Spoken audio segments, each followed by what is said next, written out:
Gary, for leading us in the beautiful hymns that you chose this morning. Before I start, I just want to mention that we do have a new YouTube channel. It's the Lake Elsinore Church of Christ. It's the one with the purple icon. I'm uploading the sermons there, and I encourage you to take a look at them. You know, miss something, missaid something, left out, please let me know, because how else are we going to better each other, you know, and better as myself as I do the best I can to do this job that God has called me to do. And so that's the Lake Elsinore Church of Christ. So this morning, I want to talk to you about the Ten Commandments. How many of us can list the Ten Commandments right now? I couldn't until I started. You know, I knew most of them, but you know, there's others that I, you know, kind of had. Okay, that was a Ten Commandment. What's one of the commandments? So I want to just kind of go over it right now.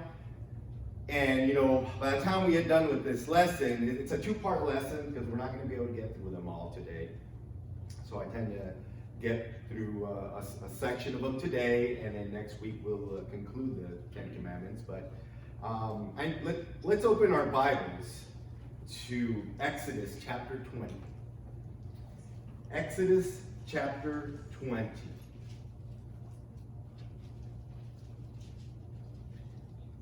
Now, before I read this, you know, a lot of people and Christians say, well, that was the Ten Commandments was the old law. That all died out when Christ died and resurrected. Well, okay, yes, there is a new law, and what were the two that we talked about last week? We talked which the sermon was, where is the love? The two top commandments that God instituted through Jesus Christ is, number one, love God with all your heart, mind, soul, and strength. That is commandment one. And the second commandment is love thy neighbor. And you know, we kind of went through that, and you know, it is hard because there's we have a lot of challenging neighbors out there, and that goes through not just your direct neighbors, it goes for the people around you. So those were the two commandments that Jesus offered to them and to us. So, but when we're going to go read the Ten Commandments, you're going to see that 9 of them still apply to us to this day. One of them is we don't do still, but I will go through that. So let's go ahead and read the Ten Commandments. That is through Exodus chapter 20. 1 through 17. 1 through 17. And I'll go through these real quick. And God spoke all these words, saying, I am the Lord your God, who brought you out of the land of Egypt, out of the house of bondage. You shall have no other gods before me. You shall not make yourself a carved image, any likeness of anything that is in heaven above, or that is in the earth beneath, or that is in the water underneath the earth. You shall not bow down to them, nor serve them. For I, the Lord your God, am a jealous God, visiting the iniquity of the fathers above the children to the third and fourth generations of those who hate me, but showing mercy to thousands, to those who love me and keep my commandments. You shall not take the name of the Lord your God in vain, for the Lord will not hold him guiltless who takes his name in vain. Remember the Sabbath day to keep it holy. 6 days you shall labor and do all your work. But in the seventh day is the Sabbath of the Lord your God. In it you shall do no work, you nor your sons, nor your daughter, nor your male servants, nor your female servants, nor your cattle, nor your stranger who is within your gates. For in the sixth day Lord made in the heavens and the earth, the sea, and that is in them, and rested on the seventh day. Therefore the Lord blessed the Sabbath day and hallowed it. Number 12, honor your father and mother, that your days may be long upon the land which the Lord your God is giving you. You shall not murder, you shall not commit adultery, you shall not steal, you shall not bear false witness against your neighbor, and you shall not covet your neighbor's house, you shall not covet your neighbor's wife, nor his male servant, nor his female servant, nor his ox, nor his donkey, nor anything that is your neighbor's. Okay, that's a mouthful right there. Okay, so if we go down the list, we see that, a lot of these are common today, and what I want to go ahead and do is, as we read these commandments, I want to give an example of how they're still instituted today by using the New Testament. Because it's the Old Testament, it's the old law, and that was discontinued because of Jesus, that doesn't mean a lot of these don't apply to us today. A lot of them do. So we just read the 10 Commandments, Exodus chapter 20, verses 2 to 17. And kind of dug this picture out, kind of listed them there. So the first commandment is no other gods. It says there, you shall not have no other gods before me. So is Jesus saying there's multiple gods out there that are competing with him? No. He's saying we as humans tend to make gods. And but we got to recognize that the God that created everything is the one and only God. He was, is, and forever will be the same God. The God that created the universe, stars, planets, humanity is the one and only. There's not a God of planet Mars. There's not a God for planet Earth. There's not a God that created the moon, or a God of the water, or a God of the land. As a lot of, you see, you read the Greek, with all the Greek books, and you find out that they had many gods. And there isn't. There is one God that created it all. His power, his ability is beyond our imagination and our knowledge. And again, he was, is, and forever will be. The God that watched over those in the past, who led Moses, who led Abraham, Noah, everybody, is the same God today. Isn't it amazing to know that? From the history of the earth, since the creation of earth, that is the same God that watches over you and me today and takes care of us. I mean, sometimes you got to think about it, man, that's hard to comprehend. We read these beautiful stories that are true, and we don't reckon it, we don't add it to our personal life, because this is the history of the earth and applies to us. And we know that God is our God. Let's go to Matthew chapter 6. I'm going to read a couple verses here in the New Testament. Like I said, we're going to go, the Old Testament tells us about the old laws that were established through Moses, right? So let's go to Matthew chapter 6, verse 24, and how it applies to no other gods. It 6:24. Matthew chapter 6, 24. And this is Jesus speaking here, the Son of God. It says, "No one can serve two masters, for either he will hate one and love the other, or else he will be loyal to the one and despise the other. You cannot serve God and mammon." Okay? Now let's go over to Mark. Let's jump over to Mark. That's the book next to Matthew. Mark 12. Mark 12, verses 32 and 33. Mark 12, 32 and 33.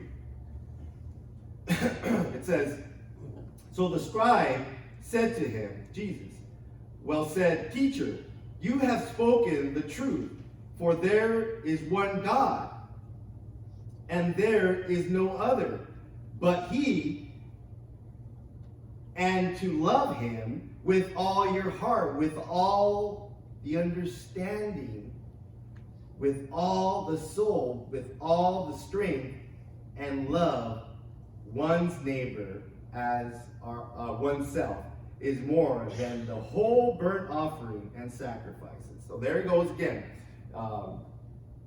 He first mentioned love God with all your heart, soul, and mind. But when we go back to Matthew chapter 6, verse 24, where it says, "Therefore, whoever no one can serve two masters." And that's what it means. You know, you cannot serve two gods because there is no such thing as two gods. We tend to create our own gods.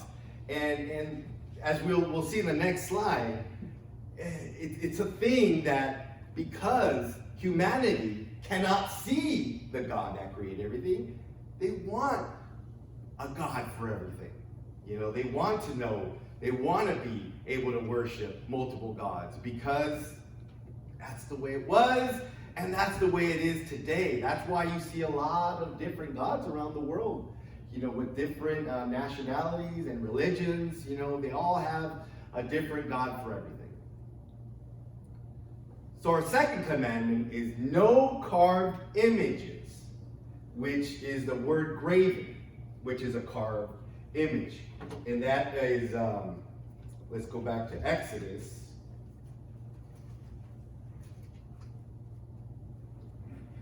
And I'll read 4 again. "You shall not make for yourself a carved image, any likeness of anything that is in heaven above, that is in the earth beneath, or that is in the water under the earth.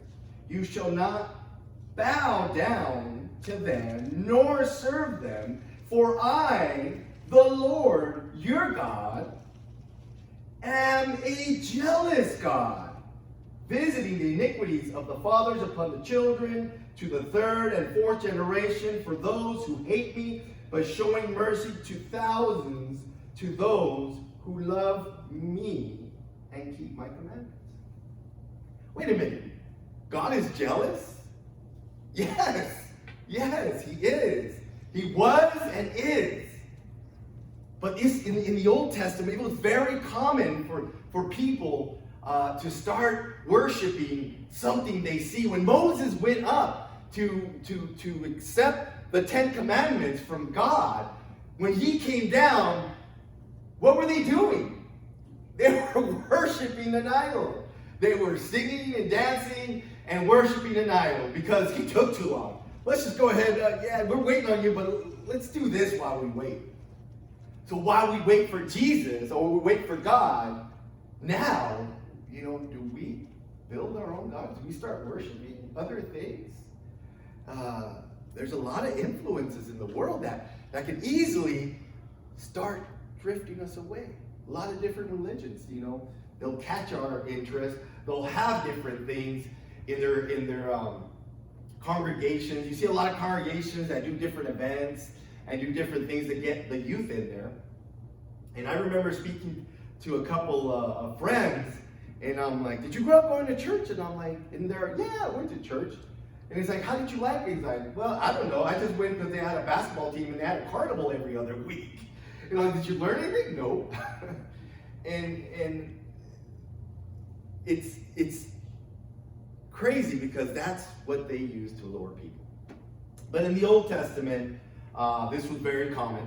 People wanted to have something they can see, they can touch, they can feel. They want this altar to be the altar of that God that you want to actually see. Because God is invisible to us right now, right? But we see his creation.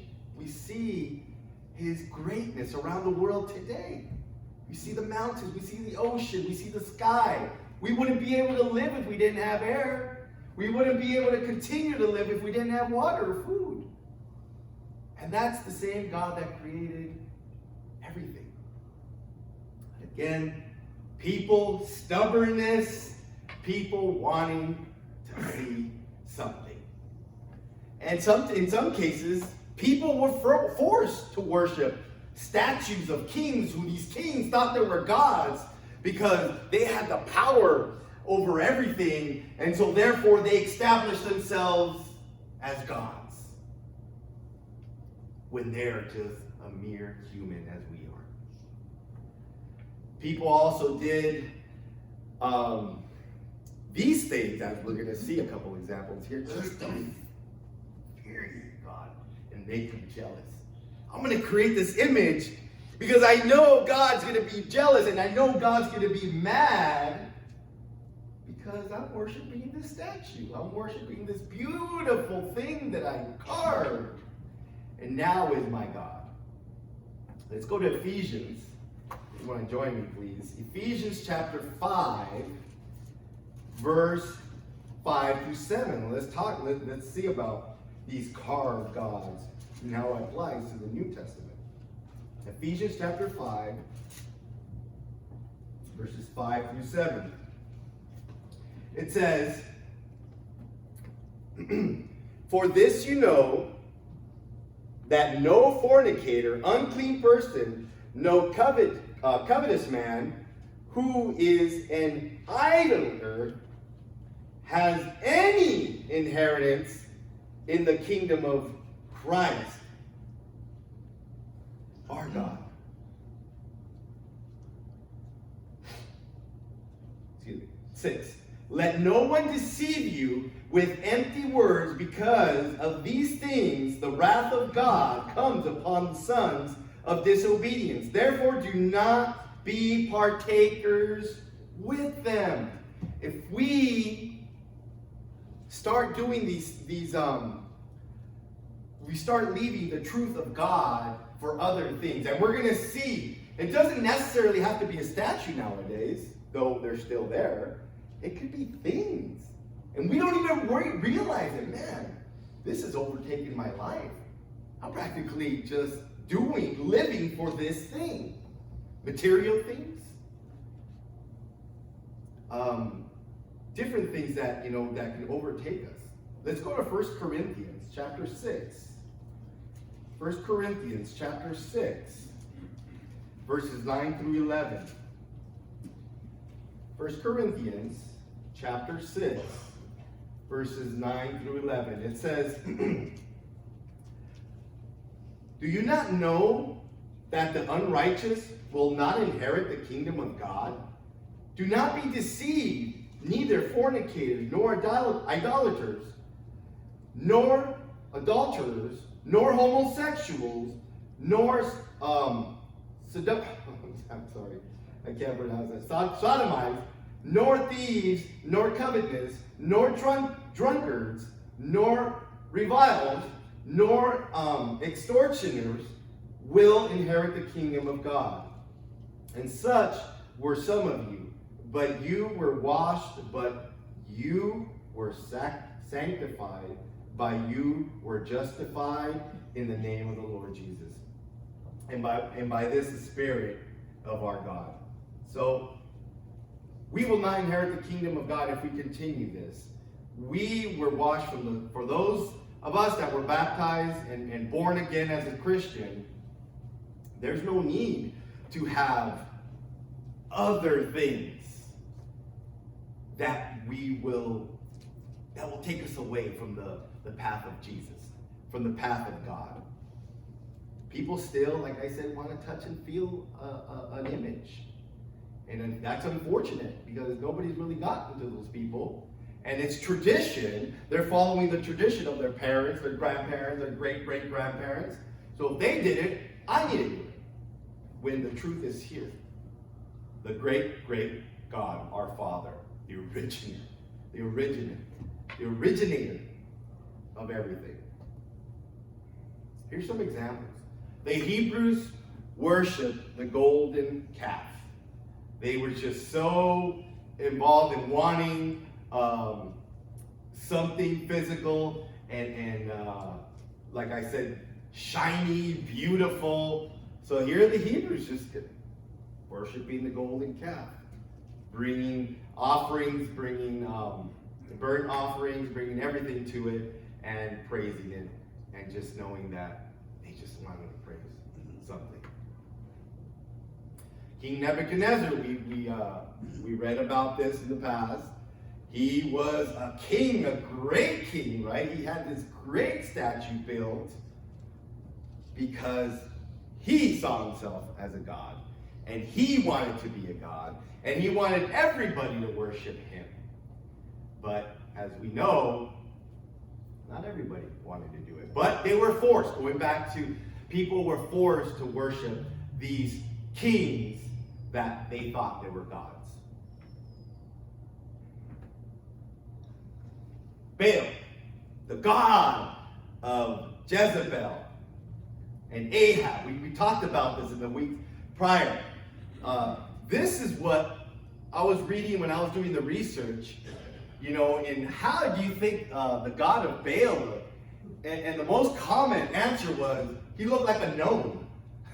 You know, it was funny. This is the greatest, the best picture I was able to kind of get out of him. You know, with the pointy hat, the ears and everything. So it was very common, but that's what they think they might have looked like. And there's Jezebel and King Ahab, and they forced people to worship their god Baal.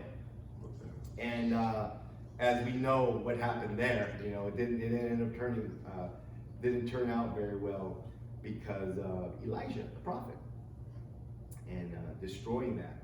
But again, people wanted to create it. Ahab created this great image for Jezebel because it was a gift from him to her. And here's this God, and here is this statue. Let us worship it.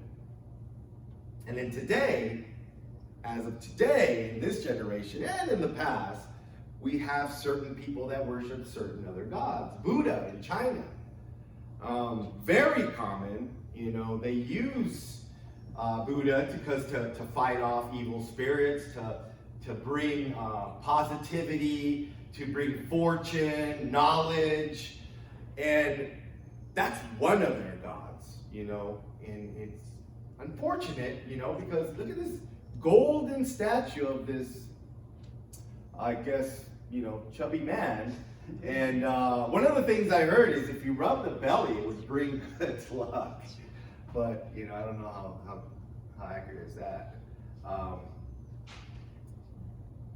Ganesha in India.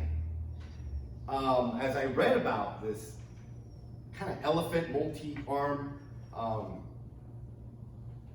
god statue, they have multiple gods, by the way, and Ganesha is one of them that as I read about it, is the one who eliminates stumbling blocks. So if you want to have a good future, nothing but positivity, you got to worship Ganesha because he or whatever it is will eliminate those stumbling blocks and will keep you safe and bring positivity. Again, there's the statue. Do we have a statue of God? No, because why? We don't know what he looks like, right? But we see each other. We know Christ is within us. We don't even know what Christ looked like, though we tend to assume, as you see statues, as you see in the Catholic community. Lots of statues of different gods, or of Jesus, of Saint Mary. You can look through this whole book, brethren. I can't find one verse that says that we must first worship Saint Mary. The mother of Jesus, yes, it's a great thing. God chose her, a beautiful lady, and what she did, sinless, had Jesus, but did God say, because you had Jesus, please make sure you continue to worship her. Jesus will make sure that, no, Jesus called her just like a typical woman. Woman has nothing to do with worship. She did her job, as we all partake of doing our job in this earth. And there it is, the greatest king of this earth, as we speak and as it was in the past. Money. Cash is king. Have you heard that phrase? Cash is king. Guess what opened on Friday? Guess what opened on Friday now? Las Vegas. They're ready. I heard they were lined up. They were lined up to get in there. And they wanted to. They didn't care if they had to wait. You guys were thinking about waiting in line at grocery stores. Oh my goodness. We're talking casinos. And they're encouraging people to come because every casino is saying, we're the safest casino. We're going to provide masks. We're going to have hand sanitizers in every table. But as long as you bring that money, because you know you want to try to win that jackpot, right? And become rich. That's the purpose. People go to have fun and hopefully hit it big. Cash. Now it's not money is the root of all evil. The key word is the love of money is the root of all evil. People have money. People have great businesses, their own businesses, and do well. And that is a great blessing. But when we start worshiping, or this is what I mean is, when it comes to, you start worshiping something different, and it becomes a god to you, and you don't even know it. You don't even know it because you start working extra hours, you start taking extra things because you want to become that manager to make that six-figure income, and then because you want a boat, you want a bigger house, you want everything. Family, we just need to be content with what we have. Thank God we have food in our bellies. Thank God we have a roof over our heads, because there's a lot of people that don't have that. That are across the country and across the earth that are brethren. Man, as I saw a lot of, my old church, a lot of preachers the preachers there went to Mexico, went to Colombia, and man, the humbleness out over there. And the poor, how they appreciate what they have. Little rooms. It might be leaking. The roof might be leaking, but guess what? That ain't going to stop them from congregating. That's not going to stop them from inviting brethren from the States to go preach to them. So let's not let this cash or this money be king of our lives. Do not take God's name in vain. That's the third commandment. And this has become very common with people, including some Christians today. And this could be just by saying, using Jesus' name, using God's name in vain, just commonly, especially Jesus' name. Man, you see it in movies, you see it in shows, and the name Jesus is so misused. This hurts, And why? Because it's common, because everybody's saying it. Why not me? Everybody's using it. And then you see it also in some Christians.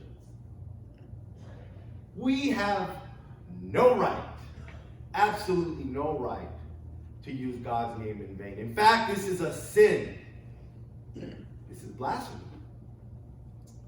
And this is not going to be acceptable or is acceptable to God. Using God's name in vain is the ultimate disrespect to God and Jesus. Matthew go to Matthew chapter 5, 33 to 37. If you want to join me. Matthew chapter 5,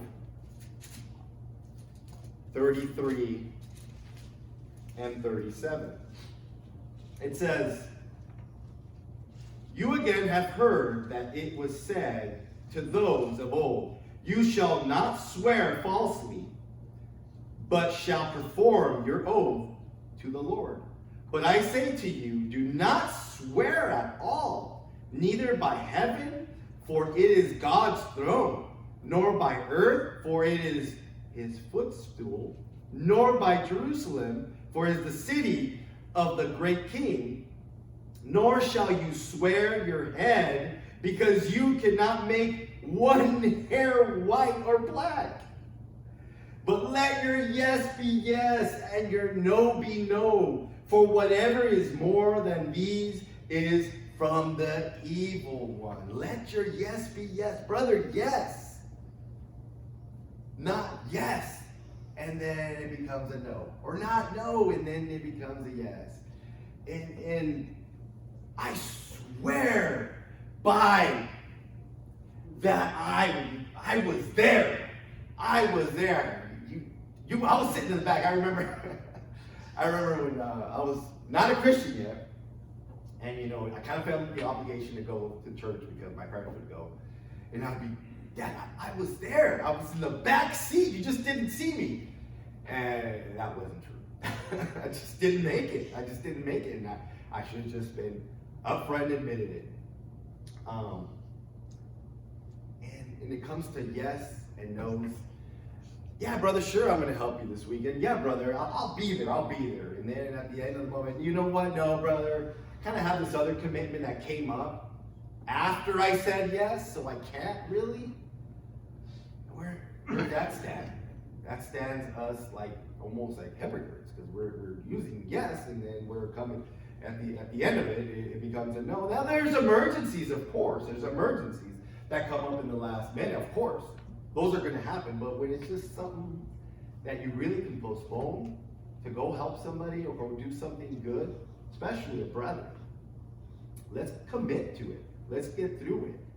And remember those swear on your head and swear on these. We can't even do that, because what does it say? Because you cannot make one hair white or black. God knows each hair on your head or each hair on your beard. For me, I don't know, not many, but it's amazing to know that people will swear on themselves. I swear, because on my life that I'll be, I'm going to do this, or I was able to witness that. And a lot of, as we see here, we're going to read false witnesses in the past. It's very shameful, especially when it comes to court. You see these people now that are, I just read a gentleman that was released after 30 years because he was falsely accused of murder. And finally, thanks to DNA and all the testing, they were able to prove that. But because of false witnesses, he was actually on death row for 30 years. And God has kept him safe, I believe, because now he's free. So remember that. And if we hear somebody saying it, we should speak up. "Hey, man, why don't you have some respect for Jesus in God's name? Especially in my presence. Especially if they know you're a Christian." Remember the Sabbath. Now, this is the one that was part of the old law, part of for the Jews. And you say, "Okay, brother, it was part of the old law." And Jesus remembered the Sabbath. But we got to remember, Jesus was Jewish, and the new law hadn't been established. He hadn't died. So, again, this was part of the old law for the Jews. Remember the Sabbath. We're here, first day of the week. Did any of us work yesterday? Or did anything? Lift anything? I'm sure we did. And even Jesus healed on the Sabbath and was being poked at because of that. Do Jews still keep the Sabbath? Yes, they do, to this day. They still keep the Sabbath. And that's because a lot of them want to just go ahead and live by the old law, which is a lot of good stuff, as you can see, but it is not instituted in the new commandment, in the new law. And how the Jews acknowledge this is the Sabbath begins at nightfall on Friday night and lasts until nightfall on Saturday night. So between those times is the Sabbath for them every week, in case you didn't know.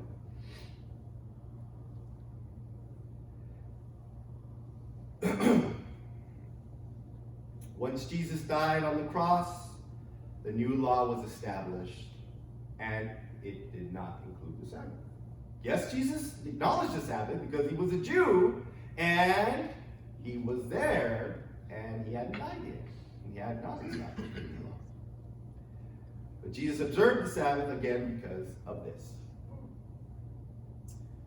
The fifth one we're going to look at really quick is honor your father and mother. Honoring your father and mother is a great respect to them. Now, a lot of us, you're thinking, well, that's for children, right? Or teenagers. You got to honor your father. No, a lot of us that are older still have our father and mother. And unfortunately, a lot of us have I know a lot of brethren that have bad blood within their father and mother, and they don't speak, they don't talk. And that's very unfortunate, because that father and that mother, whatever they might have done, we need to forgive. We need to forget, because Jesus forgave us. God forgave us through Jesus. But brother, my father did this, and he drank and this and that. And I won't have anything to do with him. Okay, but you can still respect him. You can still honor that he was there when you were born. But what if he wasn't, brother? It's still honoring your father and mother, as we honor our Father in heaven. It's a commandment. It's a commandment, and it's still today. That's just not, back then you had to honor your father and mother. No, it's a direct commandment from God. And this will bring long life, as we read there in Exodus chapter 20. This will bring long life on the land. If you love, respect, honor your father and mother, do the best you can. If we're supposed to love our enemies, how sad is it if our father and mother, and we treat them as enemies? That's sad. That's sad. I couldn't see that, doing that to my dad and mom. Thank God they're still alive. And you take advantage as they're still on earth to show them we love them. No matter what they've done in the past, we have love. And we honor them and respect them.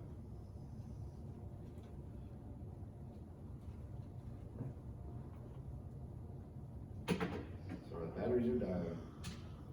Let's go to Matthew chapter 15. We're still there in Matthew. Let's just go over to Matthew 15, verse 4. One verse, and we'll wrap it up here. Matthew chapter 15, verse 4. For God commanded, saying, this is Jesus speaking, for God commanded, saying, honor your father and mother, and he who curses father or mother, let him be put to death. Those are strong words. But that was for the past, brethren. You were put to death in the past. Well, guess what? If we don't have love, remember, if we don't have love in our hearts, then God doesn't know us. Jesus doesn't know us.